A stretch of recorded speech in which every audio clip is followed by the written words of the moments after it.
wabarakatuh. Alhamdulillah, salatu wassalamu ala rasulil mursalin Muhammadin sallallahu alaihi wasallam wa ala alihi wa sahbihi ajma'in. Rabbi shrah li sadri wa yassir li amri wahlul 'uqdatam min lisani yafqahu qawli, amma ba'd. Jamaah rahimakumullah.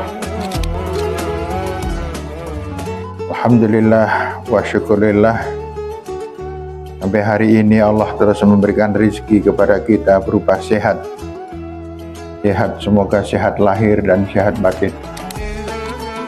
Semoga kita tetap semangat. Ini adalah hari yang ke-11 kalau nggak salah. Artinya kita belum sampai separuh. Nanti kalau sudah sampai pada nuzulul Quran, maka itu artinya tanggal 17. 3 hari kemudian kita masuk 10 hari yang terakhir. Semua potensi kita kerahkan, semua semangat kita pusatkan, dan semua kemampuan kita kumpulkan untuk kita tumpahkan di tanggal 20 sampai tanggal 30 Ramadan. Hari ini kita akan mempelajari satu hadis saja. Yang ini banyak sekali pelanggaran buat kita semuanya. Dan ini bukan dosa yang besar. Ini dosa yang kecil. Tapi jangan lupa, sebagian besar orang masuk neraka disebabkan karena dosa kecil. Kenapa? Karena dosa besar mudah sekali kita bertaubat. Orang dari minuman keras, dari judi, dari zina, dan lain sebagainya bisa bertaubat, berhenti total. Kemudian beriman, beramal soleh, kemudian mati dalam keadaan husnul khotimah, masuklah dia surga. Tapi orang melakukan perbuatan kecil, seperti misalnya bertengkar, seperti misalnya ngelendengi orang atau menggibah orang, itu paling sulit untuk kita bertaubat. Hingga Rasulullah Shallallahu Alaihi Wasallam bersabda, "Atadruna mal ghibah?" Tahukah kamu apa yang dinamakan ghibah itu? Rasulullah Sallallahu Alaihi Wasallam bertanya, "Qalu Allah wa Rasuluhu a'lam." Para sahabat menjawab, Allah dan Rasulnya yang paling tahu tentang apa itu ghibah. Qala, Rasulullah bersabda, "Dzikraka ahaka bima yakrahu." Kamu menyebut nama saudaramu, menceritakan tentang perbuatannya yang apabila orang itu mendengar, maka dia tidak menyukai. Itulah namanya ghibah. Menyebut, menceritakan perbuatan saudara, teman, tetangga, kakak, adik, orang tua, yang apabila didengar, maka orang yang diceritakan tidak suka. Itu namanya ghibah. Kemudian ada seorang sahabat mengatakan, "Qila afara'aita in kana fi akhi ma aqul?"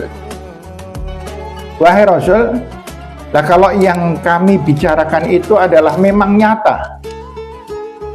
Contohnya kami membicarakan, saya misalnya membicarakan kepada Pak Mukhlas, nek Pak Anang ki wong nyengi tepol. Pak Anang nggak ada itu. Padahal memang Pak Anang wong nyengit. Misalnya, nah Pak Eko itu, Pak Pur itu wonge bedidi lepol.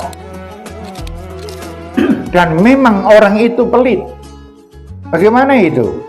Rasulullah Shallallahu Alaihi Wasallam menjawab, "In kana fihi ma taqul." Kalau kamu benar mengatakan apa adanya, bahwa dia itu nyengit, bahwa dia itu pelit, bahwa dia itu menyakiti hati orang lain, faqad ikhtabtah, maka engkau telah berghibah. Wa illam yakun fihi faqad bahatta. Tetapi kalau tidak nyata, hanya karena kamu sengit dengan Pak Anang dan mengatakan Pak Anang itu nyengit padahal tidak nyengit, maka engkau telah melakukan fitnah.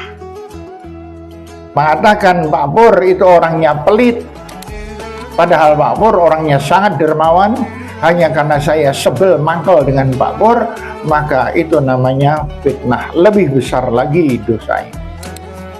Bapak-bapak dan ibu-ibu yang saya hormati, ini kelemahan kita. Kelemahan laki-laki maupun wanita. Hanya memang wanita itu disebutkan di dalam Al-Quran 2 kali. Oke. Dalam Al-Quran Allah Subhanahu wa Ta'ala berfirman, ya ayyuhalladzina amanu la yaskhar qaumun min qaumin asa ayyakunu khairum minhum.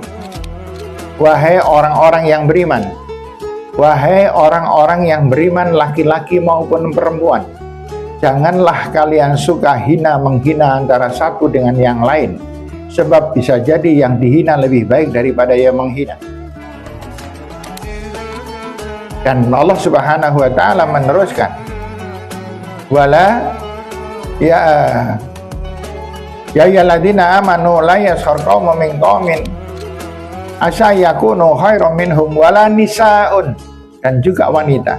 Wahai orang-orang yang beriman, wahai orang-orang yang beriman laki-laki maupun perempuan, ditambah lagi wala nisaun min nisa'in, dan juga wanita. Wanita disebut 2 kali dalam Al-Quran. Kemungkinan karena wanita lebih banyak berghibah dibandingkan laki-laki, itu kemungkinan saja, meskipun iya, ya kan? Jadi ibu-ibu dan bapak-bapak yang saya hormati, mari kita berhati-hati. Sholat kita insya Allah sudah baik, sedekah kita insya Allah sudah baik, perbuatan-perbuatan kita mungkin sudah baik, tetapi jangan diracuni, jangan dirusak dengan ghibah kita, dengan mendendengi kita, dengan kesombongan kita terhadap orang lain.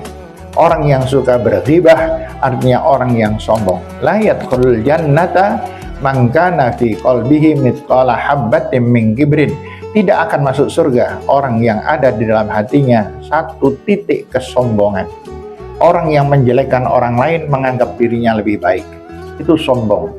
Orang yang mencela orang lain merasa dirinya tidak tercela, itu sombong. Orang yang merasa dirinya paling benar seakan-akan dia paling baik, itu sombong. Dan kesombongan itu perusak amal ibadah yang paling efektif dan yang paling menghancurkan. Semoga kita terhindar dari perbuatan-perbuatan ini ya Allah, dan semoga siam kita tahun ini siam yang terbaik, siam yang paling maksimal bisa kita lakukan.